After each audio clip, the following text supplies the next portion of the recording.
Ya. Assalamualaikum warahmatullahi wabarakatuh.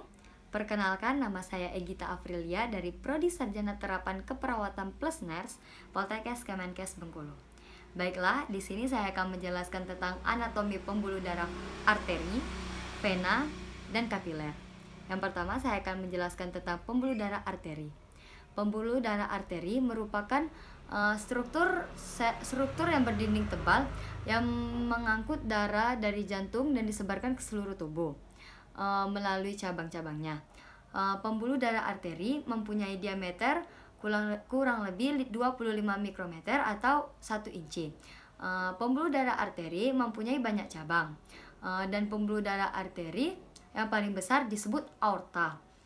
Dinding arteri terdiri dari 3 lapisan, yaitu lapisan intima atau lapisan dalam sel. Selanjutnya ada lapisan media, yaitu lapisan tengah sel. Yang ketiga ada adventitia, yaitu lapisan luar sel atau yang disebut juga jaringan ikat. Yang pertama saya akan menjelaskan tentang lapisan dalam sel atau intima. Lapisan dalam sel atau intima adalah lapisan tipis yang halus yang berhubungan langsung dengan darah yang mengalir. Selanjutnya ada lapisan tengah, yaitu lapisan media, yang merupakan lapisan bagian besar dari dinding pembuluh darah di aorta dan arteri besar lainnya.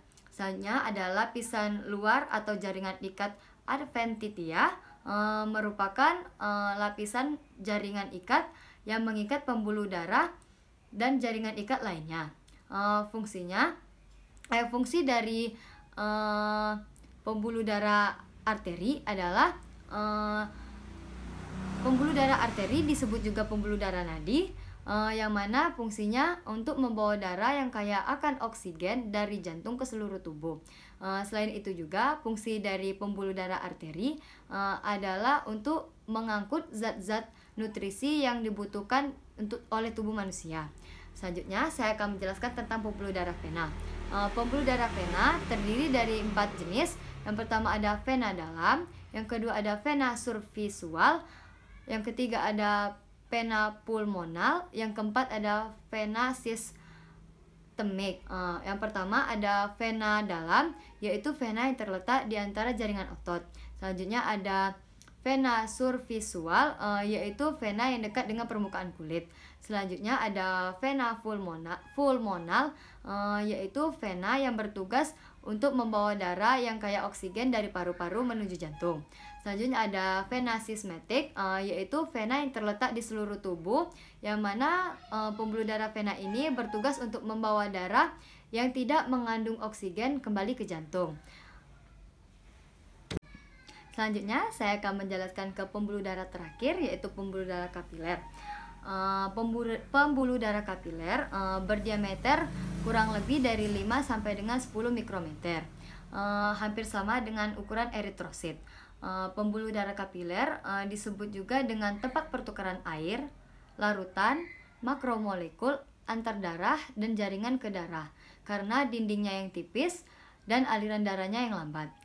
Pembuluh darah kapiler terdiri dari 3 jenis. Yang pertama ada kapiler kontinu, yang kedua ada kapiler bertingkap, dan yang ketiga ada kapiler sinusoidal.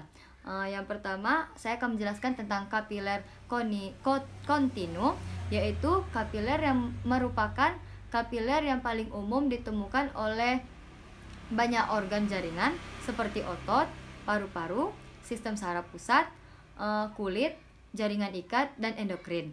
Selanjutnya saya akan menjelaskan ke kapiler bertingkap, yaitu kapiler yang dijumpai pada jaringan tempat berlangsungnya pertukaran zat secara cepat antara jaringan dan daerahnya. Selanjutnya ada kapiler sinusoidal, yaitu kapiler ini ditemukan di dalam hati dan organ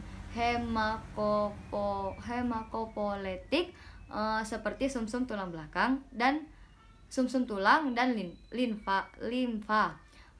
Fungsi dari pembuluh darah kapiler adalah fungsi utamanya yaitu memfasilitatorkan pertukaran oksigen dan karbon dioksida antara sel-sel darah merah dan jaringan tubuh. Baiklah, itu saja. Selanjutnya saya akan menjelaskan tentang letak arteri nadi. Yang pertama, letak arteri radialis, yaitu terletak di pergelangan tangan. Selanjutnya ada arteri brachialis, yaitu terletak di lengan atas. Selanjutnya ada arteri carotis, yaitu terletak di leher. Selanjutnya ada arteri Poblacia, yaitu arteri yang terletak di belakang lutut. Selanjutnya ada arteri dorsal pealis, yaitu terletak di bagian kaki. Baiklah, itu saja penjelasan dari saya mengenai anatomi pembuluh darah arteri, pembuluh darah vena, dan pembuluh darah kapiler. Terima kasih. Wassalamualaikum warahmatullahi wabarakatuh.